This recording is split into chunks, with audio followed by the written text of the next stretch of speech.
So here we are at another GPS coordinates, some latitude and longitude.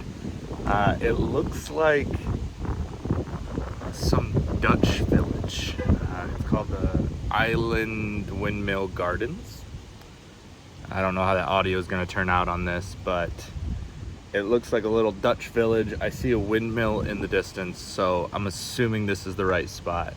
And so I'm gonna take y'all along with me. We're gonna see what this place is supposed to be. It seems actually kind of cool. So here we go. Tourist trap number 2. Got the essentials. Let's go. Ooh, that's some good stuff right there. Some clogs. Wow. Feel like I'm in the Netherlands. It's our first doggy of the day. First doggy of the day. You hear that, Delilah? First doggy of the day. All right, how should I make the loop around here? All right. Well, Off. Hi. Can I say hi? Yeah. Oh, maybe not. Leave it. We tried. So this is the post house. It's our visitor center. Okay. And the dog is allowed in there. There's a little movie in there about the windmill. Okay. There's an art exhibit, and the restrooms are in there. But otherwise, I would go to the windmill. Dog can't go in there, but you can see the windmill and then come around. And the gift shop is there, but dog can't go in there either. So, yes, all good. It's just a big circle. Okay, cool. But the dog can go anywhere except the windmill and the gift shop. Fair enough. She doesn't need to be tearing up a 200-year-old windmill, I hear. Yeah, no. Well, all right. It's very pretty, so it'll be a nice walk. Thank you. Yep, enjoy. All right, let's go see some windmills. Huh. All right. Oh. Very beautiful here. You are just a terror this morning.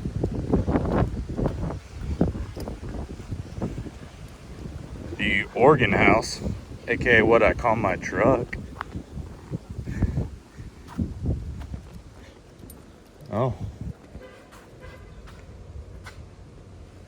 There's apparently a demonstration every quarter hour. I should come back.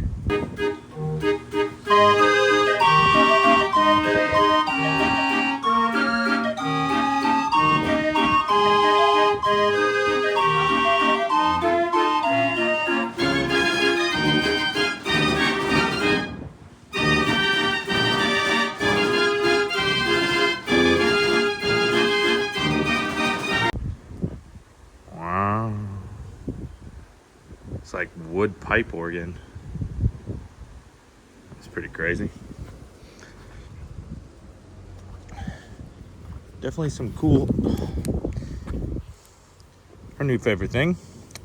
Ever since Arizona, every patch of grass must be rolled in.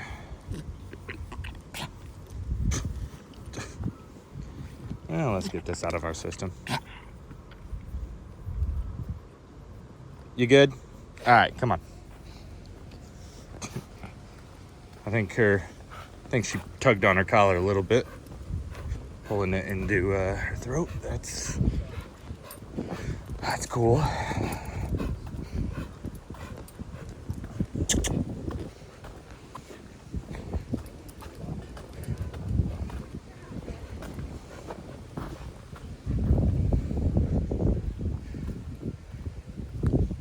Apparently, we are allowed in here. So let's see.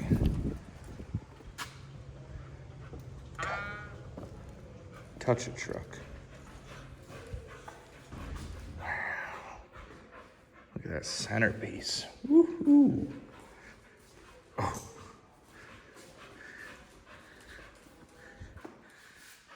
The Nederland, if you will. Wow. Fancy. Ooh. The history of the only authentic Dutch windmill in the United States. Told in photographs. Wow.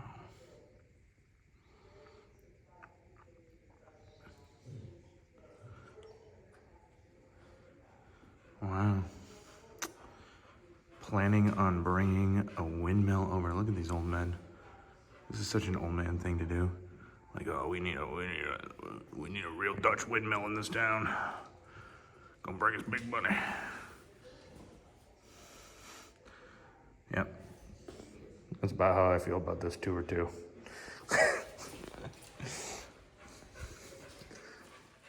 Okay. Oh. The Swan. Near Winkel Noordbrand. Oh, we bought a windmill. Look at that. Oh, wow. Bought a really broken windmill.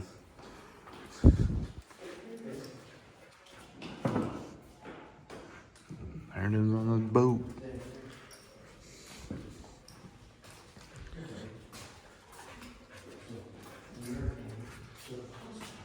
Wow. Wow. Look at them building this thing.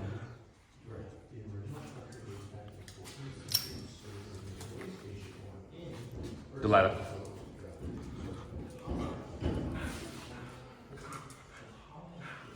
Oh, original reconstruction techniques. Look at that. Look at these fancy freaking people doing just the most. Finally done. Look at that. Look at that. You think she's from the Netherlands? Think she's from the Netherlands? I bet she is.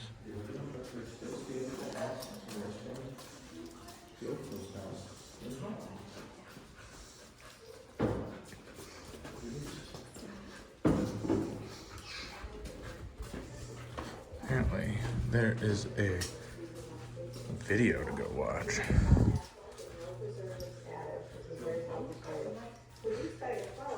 We also offer a nice recipe card with 4 recipes attached. One of my favorites that I like to recommend is the one for whole wheat waffles. It's delicious and just fine. Now I'd also like to point out while we're on this floor, there's a sign that's located right in front of my packing table. And in Dutch it says, Ambachtelijk Korenmolen Schulda, and that refers to the Professional Grain Millers Guild of the Netherlands. We're very fortunate to have one here in Island, here in Holland, Michigan, because there are 35 of these in the Netherlands, all professional windmills there run by professional millers. So we're very pleased to have earned one here for our windmill here as well. This is the 4th floor of the windmill, and next to me here is the continuation of that white rope, which is the set hoist to the grain elevator, which is how all of that grain gets hoisted up onto the 5th floor to do the grinding. Now behind me here, you'll see another set of doors. There's one behind me and one in front of me. And both doors allow me access out to the blades on the outside of the windmill, as well as the brake that I have to pull in order to stop the blades from moving. You might also notice that next to those doors is wood panels or a wall. And so we've left the brick tower that the mill was raised up on, and we're now in the original section of the windmill that was brought from the Netherlands in 1964. Now this is the floor that I'm found on when we're doing the grinding and the milling, and I would like to show you the chute that I checked when the flour is coming down to check the quality and the texture. So let's walk over to the chute. When I'm grinding, I go ahead and open this up, and then I'll reach my hand inside and I'll catch some of the falling flour as it's coming down, and then once I have it in my hand, I'll check it between my fingers and my thumb to see if I like the quality and the texture of the flour. If I don't, then I may go ahead and use the weights on the rope on the other side to lower down that millstone to be able to get a finer grind. So this is a very important chute to be able to check the quality of the flour while we're grinding. So let's learn a little bit more and take a look at the blades and the capstan wheel. Here we are on the gallery of the Swan Windmill. We're up about 40-45 feet, and this is where I access the blades to be able to set the sails. Behind me is one of our 4 blades, and you can see the sailcloth tied up here, wrapped around the back, and then secured here on the blade. In order to set the sail, I actually do climb up the lattice framework as a ladder, and then set it and hook it on the little hooks on the way down. While I do that, I am wearing a safety harness, which makes it a lot safer procedure to do. The size of the blades is about 6 feet wide by 40 feet long, And all four of them together weigh a total of 6,600 pounds, so that's a lot of power, a lot of torque when they're in motion. In order to get them to turn into the wind, because the wind could be from any direction, they are allowed to go 360 degrees, whatever way the wind may be coming from that day. Here we are at the capstan wheel. This is on the opposite side of the blades of the windmill. This is the device that's used to really turn the blades into the direction of the wind. It looks like kind of a large ship captain's wheel from a ship, but for our purposes, it's really used with a come-along in order to face the blades into the wind. It's used with a long cable and a pulley that's a come-along, and then the come-along is hooked into different spots along the deck. In order to tighten the cable, I actually have to pull on the handles of the wheel in order to turn it and to get it tightened. Once I get a little bit tired in my upper body, then I actually have the option of stepping on it and using my body weight to turn it, something like this. And then it makes it going a lot easier. So that's the method that we use to turn the blades into the wind. It does take quite a bit of effort and work to do it, but it is all manually done, and it is possible to do it with just one person. Now the other thing that you might want to notice while we're out here on the gallery at the windmill is the rope that I have tied up just above me here. If you follow that rope on up, it goes all the way up to a long pole called the brake pole, and that connects inside the cap to the brake beam, which then connects to the brake band. That rope is a very important rope for me because that's how I can release the brake or put on the brake in order to stop the blades from turning. But for the time being, I have it tied up. This is actually the grinding floor, and I'd like to show you how we do that process. In order for me to do the grinding, I first need to get the power from the blades and the wind shaft brought down to the stone gear. So it would require that I climb up one more floor above and pull the stone gear behind me over to mesh or engage with the spur wheel. And that will transfer the power from this gear over to the stone gear to be brought down to turn the millstone that's inside the wooden covering below me. Each set of millstones consists of two. They're always found in a pair. There's a bed stone, which is the bottom stone, and the top stone, which is the rudder, and that's the one that actually does the movement. So the bed stone is completely stationary, and the rudder turns. The stone gear is what provides the power to do that. When I'm ready to grind, after I've engaged the stone gear, then I'll go ahead and pour grain into the hopper, right inside here. Once I've got enough grain ready to grind inside, then I'll make sure that there's enough in the shoe down below. And when the stone gear rotates by the power of the wind, it'll shake more grain into the center of the stone called the eye. Once it's in the center, then it gets distributed onto each stone, the bed stone mainly, and I'll just show you with a little bit of grain right here. There's grooves carved into each stone. Those are called furrows, and they provide a cutting service to actually cut the grain and grind it into flour. The grooves, as you notice on this set, are carved in different patterns. So what creates the grinding process is actually scissor action. So once the grain is ground with this turning millstone, then the flour is thrown out to the outside edge of the bedstone, and it's pushed along by the power of a sweep or a follower on the millstone that's running on top, and then it gets pushed down through a chute that you saw me check on the floor below, and then it gets held in a large stainless steel bin and collected. So that's where the flour goes once it's all ground. But you might wonder, how did we get all that grain up here? So let's take a look. The white rope that you see over on this side is the end of that sack hoist that we were seeing earlier, that grain elevator that raises all of that grain up to the 5th floor to do the grinding. We've already raised quite a bit, so the stack behind me, right here, are stacks of 50-pound bags of wheat ready to be ground. Now all of that is done by the power of the wind through the use of a friction gear that rides on the gear right above me. When I'm ready to hoist the grain, I'll lower that friction gear, it'll pick up the power from the spur wheel, and by the power of the wind, up the grain will come. Now by chance, if I happen to lose the wind and I need to do it manually, that's what the rope next to me is for, the large thick rope. I can always pull on it, and slowly, I'll be able to hoist all of the grain as you see the white rope coming up. So that's how the grain can be brought up to the grinding floor. And I do hope that you come out to visit us here at Island Windmill very soon. Thanks so much.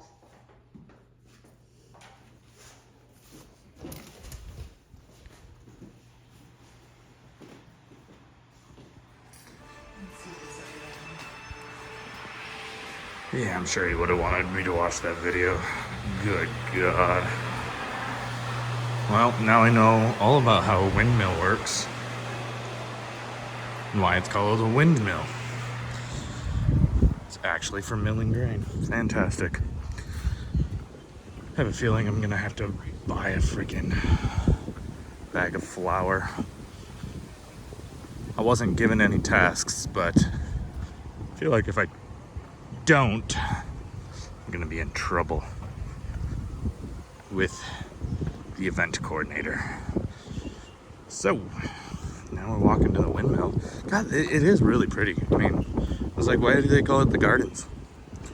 Because it's a garden. Look at this. Bunch of, for the most part, some of these are local.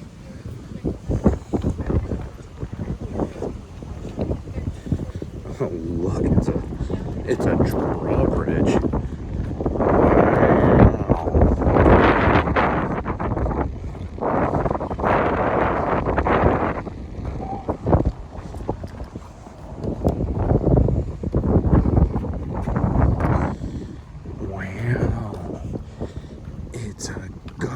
It's a drawbridge. You see that? Fantastic.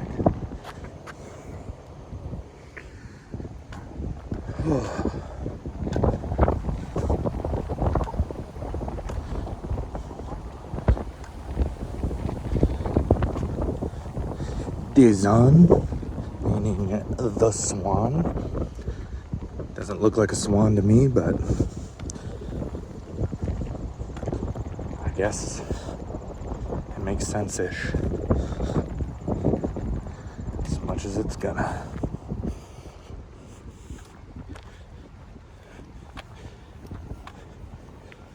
Oh, look at this. Look at this millstone.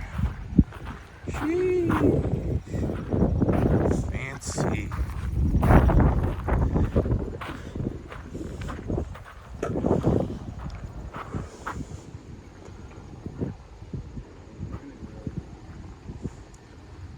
Oh, now we know whose idea it was. Carter P. Brown.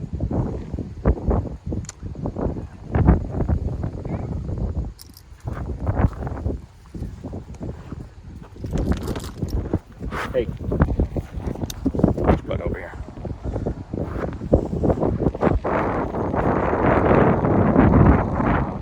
So, built with pieces of old windmills back in the 1800s, then again built with pieces of old windmills for putting in Holland, Michigan to celebrate their Dutch heritage. Huh? Fantastic.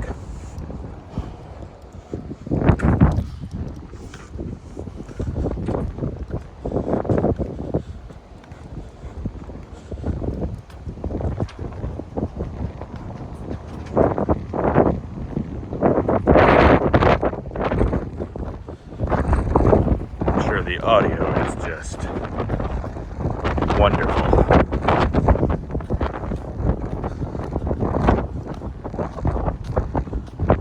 We're just gonna take a little peek inside.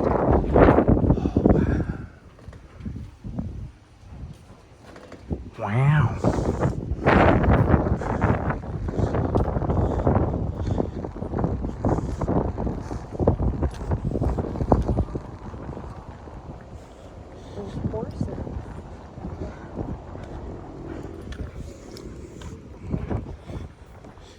I don't know exactly what I'm supposed to be doing now that I've seen the windmill. Apparently we're allowed to go up it, but she is not.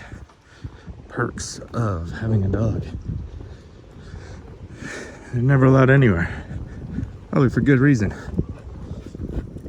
Huh. Probably for good reason, Miss Whiny Barky. So we're gonna enjoy a little bit of a walk around some giant clogs, and then we'll catch back up to you in the Dutch village. I mean, it is like I am in the Netherlands. This is exactly what it's like, I hear. We're approaching the village. There's no horsies in the horse pasture. Pretty disappointing if you ask me. I mean, what kind of park is this? Advertise horses, no horses. Come on. Anyways, should have checked out the map a little more thoroughly, but pretty sure these are authentic Dutch flower carvings. Wouldn't know. Do you think that's what they do with all their old trees? Carve tulips into them? Here, there's a tulip festival nearby.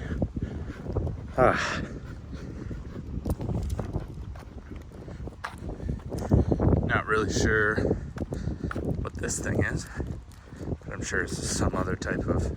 We got wind power. I'm sure this is the water power one. Little canal system, I guess.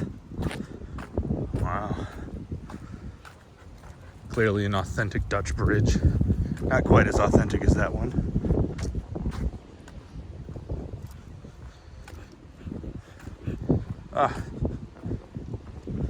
It had a baby.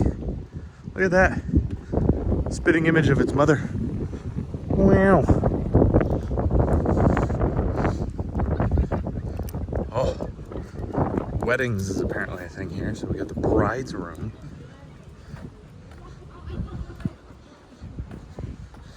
Little Netherlands. I mean, pretty much a spitting image of where I'm at right now, right? Wow. Wow, they even got the water right. It's all so dirty. That's crazy. I mean, they're so authentic here. I mean, how much do you gotta love bread to have what, 6 mills in a town? Craziness.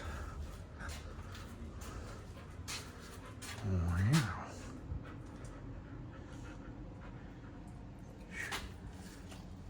Sheesh. Pretty cool. Oh, groom's room. Totally getting married here. Royal Orphanage, huh? Ah, the gift shop. We're gonna go see if we can't find some flour here in a bit, so we can make some authentic Dutch bread. Sheesh. Oh, big disappointment that this isn't running, huh? Wow. Only costumed greeter can open the gate. Huh. Well, we're gonna go tie her up in the truck. Tie her up, that's a weird way to put that. I'm gonna go put her back in the truck. And I'll catch back up with you all in a bit. Well, that wraps up the Island Windmill Gardens. I hope you found it as riveting as I did. Actually, the organ was somewhat cool. So, we will see you next time on Felt Facin America at the next wonderful stop. Thanks for watching.